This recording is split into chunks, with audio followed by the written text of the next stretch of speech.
이번 수업 시간에는 직업윤리와 청렴에 대해서 공부해 봅시다.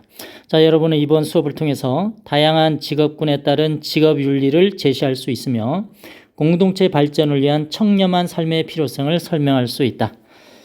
자, 첫 번째, 직업윤리의 일반적 의미와 특성. 자, 서양에서 이제 직업윤리 대표적인 윤리로 프로테스탄트 윤리, 청교도 정신을 이제 얘기합니다. 자, 이건 칼뱅, 저번 시간에 배웠었던 이제 직업의 의미에서 이제 vocation 혹은 뭐 calling 했을 때 어떤 천직으로서 신의 부르심으로서 직업의 가치에 대해서 얘기했었는데 그겁니다. 바로 소명의식. 소자는 부를 소자, 이름명. 여러분을 부르는 거죠. 누구야? 방씨가 너는 교사를 해라. 즉 하나님이 이제 정해준 거죠. 그래서 하나님이 정해줬기 때문에 그것을 열심히 교직에 충실한 것. 이게 바로 하나님의 명령에 따르는 것, 신의 명령에 따르는 거죠. 이런 식으로 보는 게 이제 프로테스탄트 윤리입니다. 이게 이제 청교도 정신으로 이어져서 근면, 검소, 성실의 자세를 보여줍니다. 자, 이렇게 근면, 검소, 성실할 수밖에 없었던 이유 저번 시간에 얘기했었죠.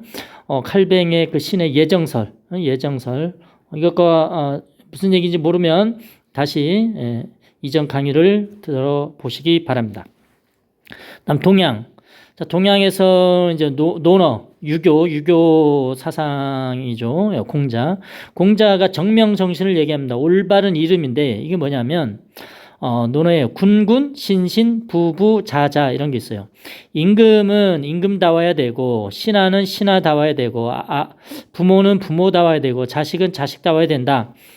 각자 자신이 맡은 바 임무와 역할을 충실히 수행하는 것. 여러분의 직업, 교사면 교사, 의사면 의사, 뭐 또 다른 뭐 건축 디자이너면 건축 디자이너 역할을 충실히 하는 것. 이것이 바로 동양에서 얘기하는 직업 윤리입니다. 다음 우리나라에서는 이제 장인 정신이라는 게 있죠. 이제 자기 일에 긍지를 가지고 전념하거나 한 가지 기술에 정통하려고 노력하는 것. 뭔가 하나를 만들기 위해서 대충 하지 않고 진짜 온 힘을 다하는 것. 이게 장인 정신이라고 그러죠. 요거 뭐 일본도 되게 뛰어나죠. 일본 뭐 어묵, 오뎅이라고 하는데 그 어묵의 그 오뎅 국물을 할아버지 때 오뎅 국물을 지금도 간직해서 잘 판매하고 있는 사람들이 있어요. 뭐 신기하죠. 이런 것들을 우리는 장인정신이라고 부릅니다. 결론적으로 보면 각자 자신이 맡은 직분에 최선을 다하는 게 중요하다. 이게 직업윤리에서 일반적 의미입니다. 자, 그러면 다양한 직업윤리에 특수한 어떤 윤리들이 없을까 한번 봅시다. 먼저 이제 기업가와 근로자. 여러분이나 저나 다 뭐 이런데 근로자, 누구는 기업 하시는 분들 이렇게 되어 있는데, 자, 기업가, 이 사업을 하시는 분들은 법적 테두리 내에서 건전하게 이윤을 추구해야 됩니다. 그래서 이제 근로자들의 권리, 휴식을 할 수 있는 권리, 다음에 최저 뭐 임금을 받아야 될 그런 권리들 침해하는 것, 이렇게 해서는 안 된다 이거죠. 혹은 편법, 탈세 등 이렇게 해서는 안 된다. 이게 이제 기업가가 가져야 될 기본적 윤리죠. 기업가 이윤을 추구하는 것은 당연합니다. 예, 기업가가 이윤을 추구해서는 안 된다. 이렇게 해서는 안 됩니다. 여러분 이제 루이스 커피가 이제 미국 주식 거기에서 이제 퇴출이 됩니다. 이게 스타벅스 커피를 이길 거라고 이렇게 했었는데 얘네들이 잘못했죠. 회계 조작을 통해서 자기네들 회사를 성장하고 있다라고 이제 뻥뻥 친 거죠. 그러다가 완전히 이제 퇴출돼 버렸습니다. 기업이 가장 기본적인 최소한의 윤리를 실천하지 못했기 때문에 발생했죠. 자, 그래서 이제 기업의 사회적 책임이라는 게 되게 중요합니다. 이제 공익적 가치를 실현하기 위해서 하는 건데요. 근데 이 기업의 사회적 책임에 대해서는 찬반의 논리가 있어요. 에로 같은 사람은 이렇게 얘기합니다. 기업이라는 것은 사회 구성원이 없이는 이윤 창출이 불가능하다. 그렇기 때문에 기업은 지역복지사업, 사회적 약자에 대한 경제적 지원 등 사회적 책임을 다해야 된다 이런 거죠. 여러분이 무슨 말이냐? 예를 들어서 우리나라의 최고의 기업은 삼성이잖아요. 삼성전자는 우리 지역복지사업, 제가 지금 서울 강동구에 사는데 그 서울 강동구의 지역복지사업 혹은 사회적 약자, 장애인들에 대해서 경제적 지원 이런 거 해야 된다고 얘기하는 거죠. 그러면 삼성 입장에서는 아니 서울 강동구 주민이 우리한테 뭔 일을 해줬길래 삼성한테 우리가 그 사람들한테 복지 사업을 해야 되냐 이렇게 할 수 있겠는데 에로라는 이 학자는 야 삼성전자가 진짜 공장을 우리나라에 세워서 수원에 삼성 공장을 지어서 반도체 만들고 해외 수출하는데 우리 전 시민 우리나라의 모든 국민들의 도움이 없이는 그게 불가능하다 이겁니다.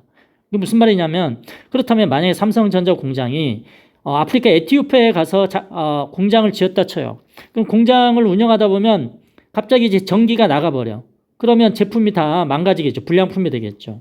혹은 물이 깨끗하지 않아. 특히 이제 반도체 그런 칩들은 물로 세정을 해야 되거든요. 깨끗해야 돼요. 그런데 너무 더러워. 그러면 반도체가 다 망가지는 거죠. 불량품이 되는 거죠. 근데 우리나라에서 수원에서 삼성 공장을 하면 이런 일들이 벌어지지 않습니다. 왜? 이 사회 구성원인 국민들이 낸 세금을 가지고서 우리나라 전기가 안정적으로 공급이 되고 물도 깨끗한 물이 이렇게 공장에 공급될 수 있게 해줬기 때문에 거기에 대한 기업의 책임이 있다 이겁니다. 이게 에로우의 주장입니다. 그러나 프리드먼은 다르게 생각합니다. 그렇게 사회적 책임을 강조하면 기업의 소유주나 주주의 권익을 침해하는 것이다. 그 돈, 지역의 복지 사업으로 써야 할 돈, 사회적 약자에 대해서 지원해야 할 돈들은 그 기업을 위해서 다시 재투자하고 이렇게 해야 될 텐데 엉뚱한 데 쓴다 이겁니다. 두 가지 입장이 있습니다. 다음 근로자들 당연히 자기가 맡은 역할에 충실해야겠죠. 저도 근로자 입장에서 교사 여러분을 가르치기 위해서 열심히 지금 이렇게 수업 준비하고 있잖아요. 이런 거. 다음에 이제 근로자들은 자신의 전문성을 높여야만 노동 생산성이 높아지고 그러면 기업과 사회의 발전이 있다. 그래서 열심히 공부해라. 뭐 이런 것을 얘기합니다.